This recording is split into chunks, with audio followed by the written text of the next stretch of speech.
takové retro nádraží. Tady máme takovou moderní tojku. Ano. Tady máme cyklistu.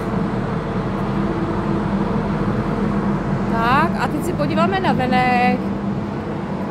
Krásné, tady máme krásný vchod. A už jsme to viděli.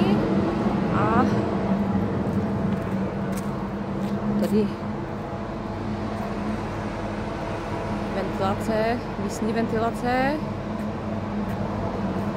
Máme modernu.